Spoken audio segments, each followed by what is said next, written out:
Hey everybody, I'm Jason Mefford, and I'm back with Brad Miller, and we are walking a spiritual path. Today's episode, we may be driving more than walking Driving on a because spiritual highway. driving on a spiritual highway, there's a song. It's escaping me right now, but anyway, About about the right open drive highway. Did driving it on the my way. highway. Yeah, it's my Yeah. life. Okay, there we go. Ironically enough, that song was going through my head before we came on today. It's my life. Yep. Okay. Well, here we So, go. So we're going to hop in the car and we're going to start kind of driving on the spiritual highway because Brad has a story to share that we want to kind of start this episode off with. So, Brad, take it yeah. away. Okay. So I was on the highway yesterday driving. I had some appointments and was on my way to go get something to eat on before I went home. And I was merging onto the highway. There was a three-lane highway, so I merged over and kind of got into the middle lane and was waiting for some traffic on the left lane to pass, so that I could get over because I needed to go to the left, be in the left lane for where I was going. Plus, I was going faster than the people ahead of me. So, sitting in the lane, waiting, left lane clears. So I, put my signal on, get over to the left lane, and all of a sudden I look up and right immediately in the back of my rear view mirror is this dark SUV. And I can see the guy who's driving it, and he's wildly gesturing and giving me kind of hand signals, and he's angry and he's yelling, and I don't know what he's saying, obviously, because I mean he's in his own car, but I could tell that he was kind of upset, we'll say, about things. And I kind of looked down to make, to see how fast I was going. I was like, no, I'm going like speed limit, like he's definitely exceeding that in a real big hurry, but I couldn't go at that point because I, wasn't able to move over. So I drove a little bit longer while I was waiting for things to clear. Again, in the background, every time I look up in my mirror, he'd still be back there giving me gestures and all kinds of angry things. So eventually the space opened up beside me so I could then get over out of his way.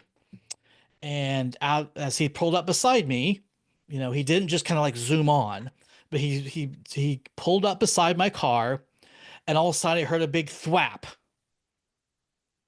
and then he took off. And I looked, and the passenger, the driver's side, the rear window was wet, and I knew that he'd thrown a water bottle at me, at my car, out his window as he drove past. And I kind of turned and I just watched him drive on, very angrily by, past and everything else. And for a while I was like, when I was watching him in my rearview mirror, I was actually a little bit of afraid.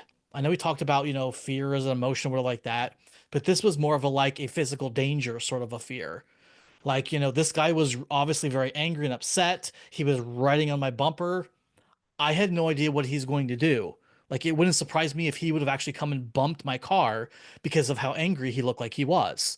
So I wanted to get over as quickly as I could, not knowing what was going on.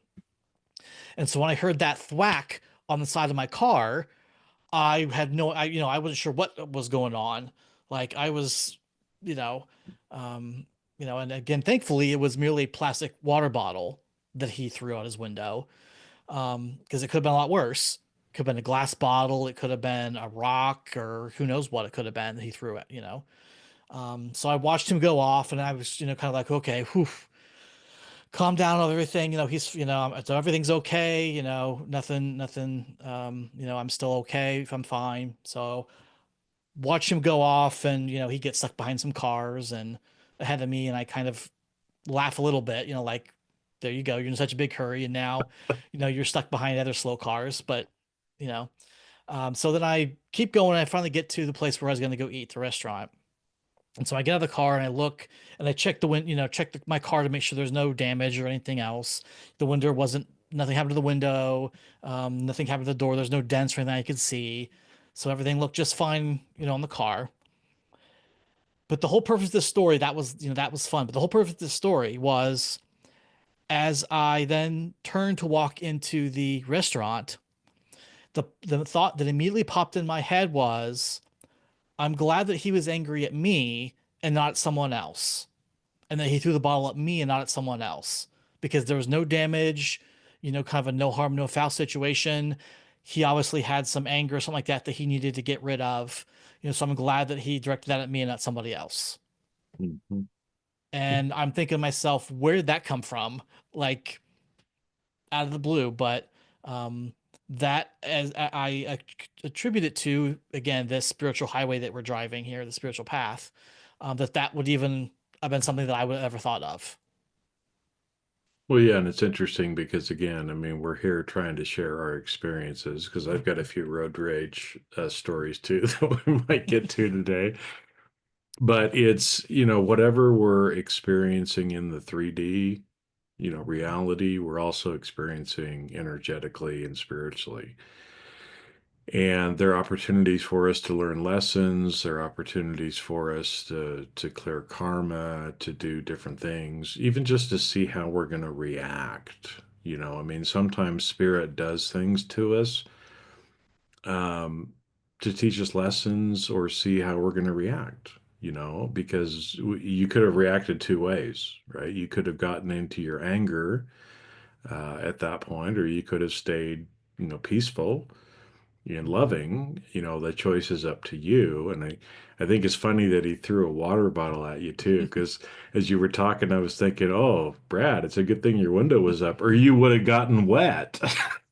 Because we talk about getting wet, Mhm. as an analogy we've talked about here before.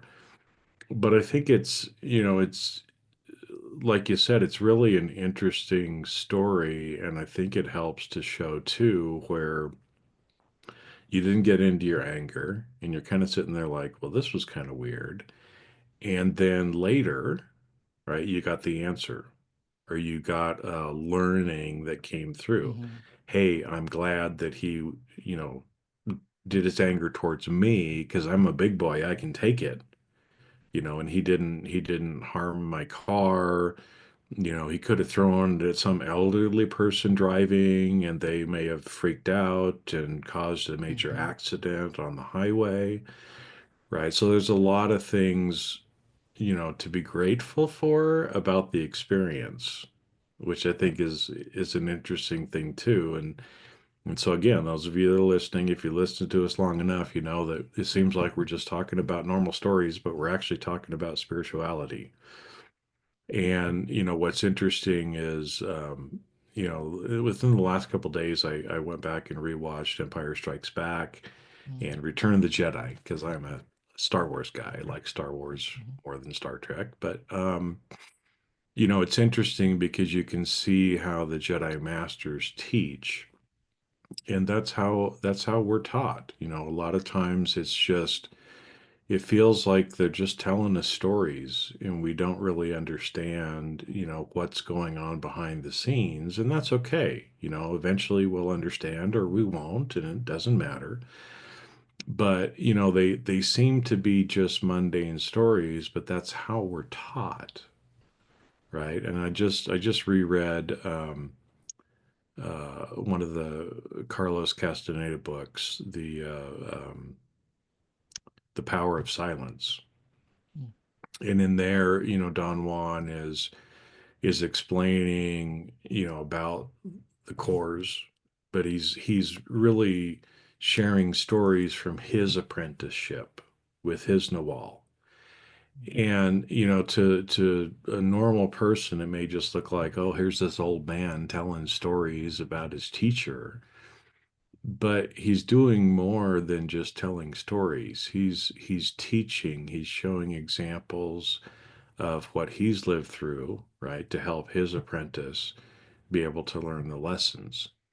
And so I've always found that interesting because I see the same thing with my benefactor. It's like sometimes I'll sit with him for hours and it seems like we're just talking about stories of houses he's bought or sold or animals that he's had or other experiences he had in business before he kind of became in the wall full time, sort of a thing. But that's not really what's happening, right? Is the thing, and that's what I think is so interesting. That even again, a lot of the stuff that we're talking about now, there's a spiritual application, there's a spiritual learning behind it if we'll actually, tune to it. And even the fact that we just are listening means that we're getting something from it because we're sitting in a different frequency and vibration and we're understanding things a little different. And if we start to transmute and apply those things to our own life, then we start to see the benefit. It may not be conscious. We may not consciously see what's happening, but something is happening spiritually. So, interesting story. Womp. It's like, Yeah. whoa, what happened, right? Yeah. But I Yeah. think it's a great example. I mean, were there other learnings that you kind of had from it too, or as you go back and kind of recapitulate on it? Yeah, I mean, it's still, again, we're still, 24 hours out, so it's still kind of fresh. I really haven't had a lot of time to sit and just kind of be with it and think of what kind of came out of it besides this kind of big realization that I had. Um, because again, this was, I think most of the time people would be like, that, SOB or, you know, you know, really getting on him about, like you said, returning the anger. I think so you mentioned before, kind of returning the anger. Um, could have tried to brake checked him or something. Like, he was, probably would have bumped into me if he had done that. Like, that's how close to my car he was, kind of whatever. And all these other kind of what we lower vibrational emotions that I could have felt. And I'm sure in the past I would have. I probably would have gotten angry at him. I probably would have, um, had some choice words that I might have said in the car to myself. Obviously, he couldn't have heard them, so it wouldn't have done any good for him. But I might have felt better if I'd have got those words out or things like that. Um, and so in the past, I would have, I'm sure I would have run differently. The only, and I don't even necessarily a low vibrational emotion, but kind of the fear that I felt when I wasn't sure what he was going to do. He could have been on some sort of drugs or something like that might have impaired his ability to make good decisions. It's hard to say what was going on, and he could have done, could have tried to run me off the road. He could have bumped, all kinds of different things that he could have done. Um, and so there was some actual fear, kind of safety fear there. But as soon as I heard the thwack, I realized it was a bottle, and then he went off, like that all went away. And like that Mhm. point, I didn't feel any of this. I felt, I'm safe. There's no issues. I'm not worried about myself anymore. And again, and I didn't. That whole experience would have been a lot different. I know had it happened several years ago, 2 years ago, maybe even last year. Just that part of it would have been different. And I know that I would not have automatically, my brain would not have gone to the whole, I'm glad that was me, that he did it too. Like that surprised me when I kind of said that to myself in my head. That was the first reaction that I had after kind of getting out of the car, seeing that there was no damage or anything. Whew, I'm glad that he did this to me then and not somebody else. That I was available to be there for him to take this anger out. That maybe this actually helped him get rid of some of this, something he had bottled inside or something that he needed to get out of. And this was the way that he was able to do it. That really surprised me that that's what came to mind. Well, and it is interesting though, but I think it is another thing that I've learned over time, right? And we talked, I think we did an episode called letting people have their own experience, Mm, sort of thing that a lot of times, when people act like that, they're working through something. mm-hmm, And so, the fact that that man released some anger, towards you, who could handle it, hopefully that means he burned off some of the steam. He didn't go home and take it out on his partner or kids or dog. right? Right. And so, I think it is a blessing when things like that happen to those of us who can handle it. And, you learned lessons from it. And like you said, hopefully again that, you helped lift him a little bit, by the Mhm. way that you reacted to it. Because I know for me, sometimes there's this one friend that I have, and we call it her process. she, she has a process. She likes to amplify things in order to be able to release them. Hmm. And if you're not familiar with people that do that, sometimes you're kind of like, what the fuck is going on? Because sometimes it feels like they're just like taking out on you their frustrations or what's going on, but it's actually her way of processing and transmuting some of these things. And so part of it is I just hold space when she's going through it. And no matter what comes out of her mouth, I keep telling myself it's her process. It's her process. It's her process, right? And so I don't Mhm. attach to the things that she may say, even when, sometimes I could take some of these things personal, but it's not Mhm. about me. It's about her trying to clear energy from something else that's going on in her life. So it's interesting that you kind of got that confirmation as well. Mhm. Um, and I think it's interesting. Again, some of you listening may be thinking, road rage, how does that have anything to do with spirituality? Well, interestingly enough, my benefactor, on more than one occasion, has brought up traffic and driving, and will say things like, if someone's coming up behind you, let them pass, right? Exactly kind of like what Mhm. what Brad did. When you could, you safely moved over and allowed him to pass, right? Mhm. But and not get into the emotions, the road rage, the other things like that maybe historically we would have.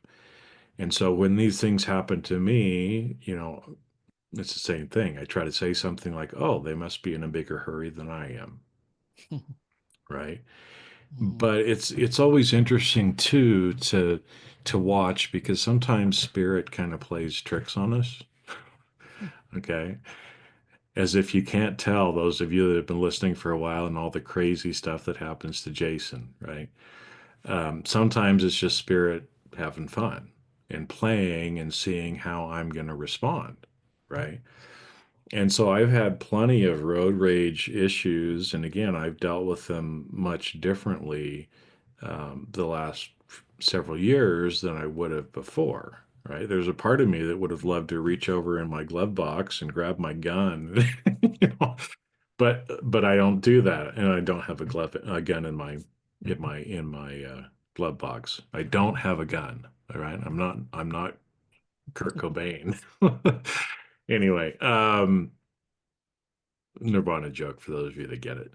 But I think what's interesting is, as I've experienced some of these, like this, I don't fly, so I drive if I have to travel. So it means I'm on the road thousands of miles a year, depending on where I need to go.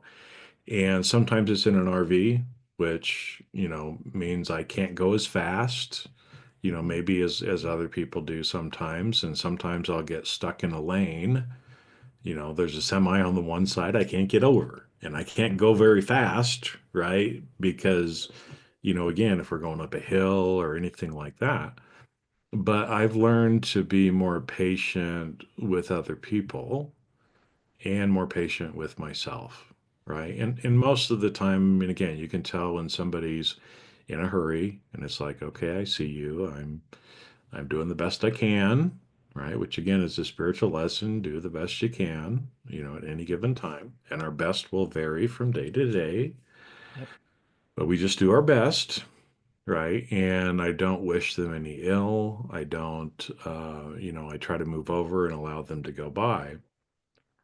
But what's interesting is, sometimes when that will happen, it's like this person they're doing 90, and they're like, I gotta go, I gotta go, I gotta go. And I move over, and then they just slow down and they sit there and they kind of block me in. And they're not even going the speed limit anymore, And so it's like, well, isn't that interesting? Right. And again, there's probably some meaning behind it. I don't sit too much into it, but I don't get into the anger about it. I just laugh about it, and sometimes I'll kind of say to the beings, "Oh, are you in that car? You messing with me?" Sort of a thing. But, I've had some too, again, where it was like I remember there was this guy who was same sort of thing, was kind of coming up behind me really fast, and I moved over as quick as I could, and he sticks his hand out the side, and I can't remember. I don't think he flipped me off, but he gave me some gesture like, I can't believe that you drive like that, sort of a thing. And it's like, huh, well, whatever, right? Has nothing to do with me. It's all him and how he's choosing to respond to it, and that's okay, right? Um, but I also, I'm sure I make some people mad here in Sedona as well because, pretty much at 8 or 9 o'clock at night, everything shuts up down here. I mean, all the restaurants, most of the stores, everything else are closed, so nobody's on the road after that. But I tend to be up a little later, and so I find myself on the road a lot of times between 11 p.m. and 1 a.m. And it's very dark. There's not a lot, going on, and we have a police force, right, who likes to sit and watch people, right, and try to pull them over in the middle of the night if they're doing anything wrong. So I've gotten in the habit of, even when I'm driving in town, I set my cruise control to the speed limit. Now, normally I, drive 5 or 10 over, as most people do. But when I'm in town, I actually set it to the speed limit because cruise control going up and down the hills a little bit, sometimes it picks up speed and things like that. And so we also have a lot of roundabouts, and there's places in town where there's only one lane. So you're not getting around whoever's in front of you. So if they're going 20 miles an hour, you're just stuck there, right? And it's just Mhm. part of life here. And so, like that, usually, when I'm driving at night, I see only a few cars, but it amazes me how often it is that, sure enough, right when I get to one of those areas where there's only one lane and I'm only going the speed limit, all of a sudden there's headlights right behind me. And you can tell that they want to get over, but I'm not going to speed and risk a ticket, right? Because I live in a small town, and there's a different mentality with small town cops than there is. I mean, if I was in California and it's California Highway Patrol, they don't care unless you're going over 90 or you're being reckless. They're going to leave you alone, right?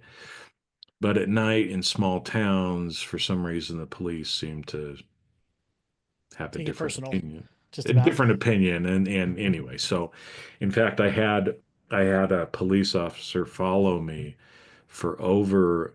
It was me and another car that were kind of right together, and they literally followed us for a mile or a mile and a half, just looking for or hoping that we would do something wrong so they could pull us over. So we went through the one lane area, and we got to where it was Mhm. two lanes again. And so they went in the one lane, I went in the other lane. And for whatever reason, the cop pulled behind the other car, flashed the lights, pulled them over. I don't know what they were doing wrong, you know, but so I'm not going to take a chance. I don't need to. The difference is maybe 5 minutes for me to get home, right? And I don't need that. And so I set that boundary for myself. And I don't let people push my boundary, right? A lot of Mhm. people, if all of a sudden the car right behind them is on, they're like, "Oh, I better go faster," so that this person isn't mad at me, Mhm. But then when you're doing that, you end up, sacrificing your boundary to try to make somebody else happy. And I'm not going to do that. I'm not going to move. I'm not going to change my boundary just because somebody behind me wants to go faster. I'll move over when it's safe, but I'm not going to cross that boundary that I've set for myself. Now, that's Mm, another spiritual lesson as well for us, right? mm. Is that, as I choose to drive that way, I'm sure I'm pissing people off. And that's okay because it's my boundary, it's my peace of mind, and this is what I'm going to do. In other parts of my life, I'm sure I piss people off too because I have a certain boundary that they may not agree with. And that's okay, right? Because that's them, that's not me, right? And so I think even at that point, there's lessons for us to learn even in driving. Hey, if you're a person that's 5 or 10 over and that's where you set your cruise control, fine. If you're a person that, nope, I can't exceed the speed limit, so I'm going to set it 1 or 2 miles below the speed limit, that's fine, right? Because everybody, has their own boundaries. And I think it's funny because I just sent out some emails yesterday to a bunch of people and told people I was going to quit kind of being on certain social medias, and if they wanted to follow me, they need to go over here. And one person responded back and said, "Well, I don't do Facebook. I can't remember. There were three things he said he doesn't do." And so I responded back and I said, "I appreciate and celebrate your boundaries." Now, why would I do that? Because, if he chooses not to follow me, that's fine, right? It's his choice. It has nothing to do with me, right? But I wanted to let him know, hey, it's okay to have your boundaries, right? If you don't want to use this platform, that's fine. I'm going to mainly be on these three platforms. If one of those is one you do things on, then please continue to follow me. But if you don't, understand. It's okay, right? He's got to have his boundaries. I need to respect his boundaries, just like I would expect him to respect my boundaries, right? And again, is that spiritual? Yes, it is, right? Because we're honoring and loving people for who they are, not expecting them to follow our rules. Right. Yeah, because I think it's really easy to say, "Hey, this is what I believe. This is what I think. This is kind of my, the way that I do things, and so you should do the same thing, or you should think the same way that I do." Because I'm right, or because my way is the way that you should be done, or whatever. Um, but and I think and again, this goes back to letting people have their own experiences that we've talked about in a previous episode. Um, some people, that they need to have their own way to do it. They may believe a certain thing, and that's fine, and that's for them to do. There's lessons for them along with that. Their boundaries are there because they have things that are important to them. They have specific values, things that are important, and so we should, like you said, like you did, celebrate that fact that they have boundaries. They understand what those are, what are their priorities, what are their values, and that they have placed bound some kind of a wall or something around that to protect them. Because so often I think we don't do that. We just say, well, all right, this person says this, I should do that, or I'm getting nudged this way, so I'll just go and do that. And even though I really think this is important to me, you know what, I'll do this. It comes into to play a lot with working. People say, my family is very important to me. It's one of my highest priorities, right? And then they, are at work till 7, 8 o'clock every single night. The weekends, instead of going out and doing things with their families, they're sitting there at their desk because, oh, I've got to get this thing written. I've got this work I've got to get done here. And so they say their families are important, but they don't actually live it. They don't have the boundary around there to allow that. They allow other things to kind of come in and take control and dictate how they do things. And so I think we need to be aware of our boundaries and other people's boundaries, and not not try to, when something doesn't when someone else's boundary maybe not aligns with ours, that's cool. That's fine. Like, not get all up about it, not real worried about it. Let them have their way, have their experience, do what they need to do for them. Again, they're living this experience. Let them have it. Yeah, and I think, I'll share maybe one more little story before we wrap, because I think, one thing that I'm kind of seeing here is, we know that if you had allowed yourself to get into anger, about that road rage incident, you would have been giving away and leaking your personal power, Mhm. right? And that's this very spiritual thing, right? Is, if we get into those emotions, if we allow our tonal to take over, we're leaking our power, we're making ourselves smaller spiritually, if you will, right? But boundaries are another way for that too, right? Is that when we give up our boundaries and we just do what other people want us to do, we're also leaking that personal power. And I know it's a silly kind of story, but there was a group of us that had gotten together, and one of the people in the group thought it would be cool if we all wore the same slippers when we Mhm. were together. Okay. And so they bought a bunch of slippers for the group, and I was given that as a gift. Now, when you give someone a gift, right? If they accept it, if they don't accept it, if they use it the way you intended them to, if they don't use it, if they give it to somebody else, it doesn't matter. Once you give the gift, if you're giving it freely, it doesn't matter. You shouldn't care, right?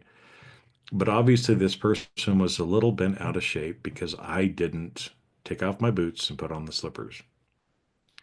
And almost kind of prodded me a little bit. A few people in the group were like, "Are you going to put those on?" I'm like, "No, because when I put my boots on, right, I'm boots on the ground, I lace them up, I don't take them off until I'm back in my house and I'm ready to go to bed.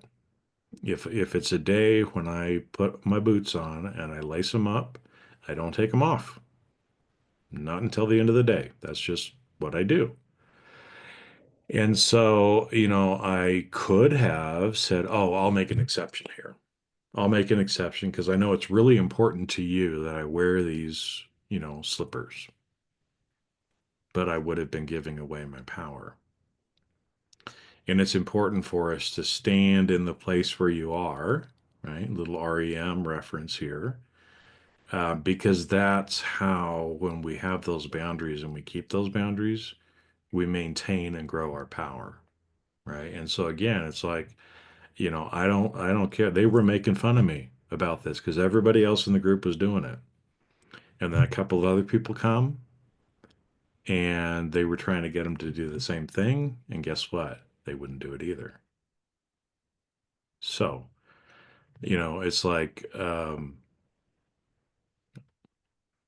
it seems like nothing, but it was an act of me standing in my power, right? Which helps aid me from a spiritual standpoint. Mhm. Whether they made fun of me or not doesn't matter. Will I ever wear the slippers? Probably at some point, maybe. But if I don't, it doesn't matter, right? And so I think it's, road rage can also lead to boundaries, but the underlying theme, I think, of all the things we've been talking about is about your personal power, which is something that's very, very spiritual.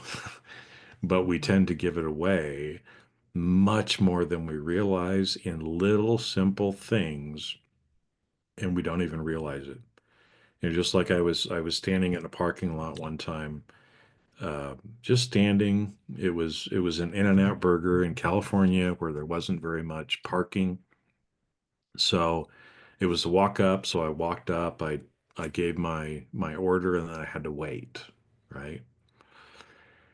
And I was standing off to the side, out of the way, but there was this car that came in and was bent out of shape that I wouldn't move from where I was standing. Well, I just stood there. because I was here first. I don't need to move just because you want me to move. I'm out of the way. I'm minding my own business. And by the way, I like it when people mind their own business too. But I Hint, don't hint, have any hint. control over that.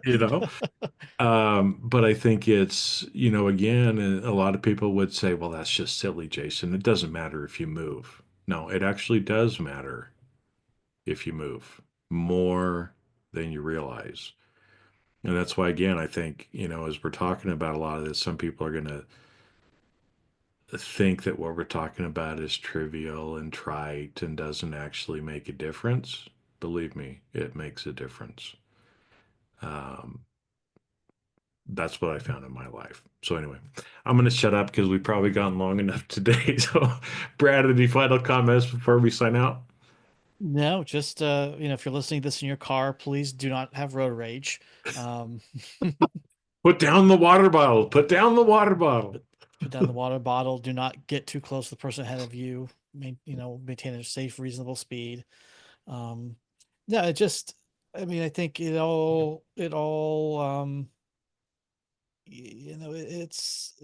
talked about a couple of different things, personal power, and we've talked about boundaries and everything else. And, you know, it just some strikes me the more we kind of talk about these examples that we have. I mean, every week I feel like we're like, what does this have to do with spirituality? Like this seemingly mundane thing that happened, how is this a spiritual thing? Like how is this a part of spirituality or the path or whatnot? But everything pertains to your spirituality. Like that is not a separate thing. Spirituality is not separate from you. So everything that happens to you implicates spirituality. And it's just kind of a fun reminder, as we do these episodes and talk about these things that have happened to us, that everything, no matter how crazy it is, a guy, throwing a water ball out my car, um, shopping for new cars happened a couple of years ago. Like all these things that happen and go on in our lives, they all have spiritual aspects to them. Um, because again, it's not a separate, you're not separate from spirituality. It's all integral, and a lot of the seemingly mundane things that we do or think that are mundane have a much more spiritual impact than we realize. So hopefully, those of you listening are understanding that and are starting to. It's about how you live your life, and it's about the Mm. intention that you have, and it's about the emotions that you are in. That's what it is. It's not about, so many other things that people who are supposedly spiritual gurus are telling you, go make this offering and do this and do that, and you must meditate for 4 hours a day. It's like the flipping people off in the church parking lot we talked about. Doesn't do you any good or doesn't do you much good to sit there and meditate for 4 hours or go to church and then go out and be an asshole to the people in the parking lot, right? It's about truly integrating all of these things into every single thing that you're doing, right? Mhm. And again, I just keep going, right? But I remember, don't believe me. Don't believe me if you don't want to. But I will tell you of an exchange in a group setting I had with my benefactor. And one of the people in the group was asking a question because this person wanted an answer to, how to make sure and how to connect our brain and our heart, right? Because is anyway, our brain and heart are disconnected naturally, and we have to work to get it back on. And I'm sure this person was, expecting some kind of a spiritual practice or something that this person could go and do for, an hour a day to make this connection. And I was just kind of floored but it didn't surprise me, right? Because this is how teaching happens. The answer had nothing to do with the spiritual practice. You know what the answer was? How you love in your everyday life. Do you want to know how to connect your brain and your heart? show more love in everything you do. And it happens on its own. You don't have to go sit and do some spiritual practice an hour a day. Just go be a loving person in everything you do, and it takes care of itself, right? But sometimes when the answers are so simple, when the examples people share, when the experiences we live seem so simple, because they're so simple, we don't get it. We think it can't be that simple, but it really can be that simple if we allow it to be. So, with that, everyone, have a great rest of your day, your week. Many blessings to you, and may you live more from a place of love in everything that you do. I'm working on that. Brad's working on that. We're sharing our experiences, to show you, what we're doing. And so, with that, we're going to wrap up for the week, and we will see you on the next episode. See ya. See you then.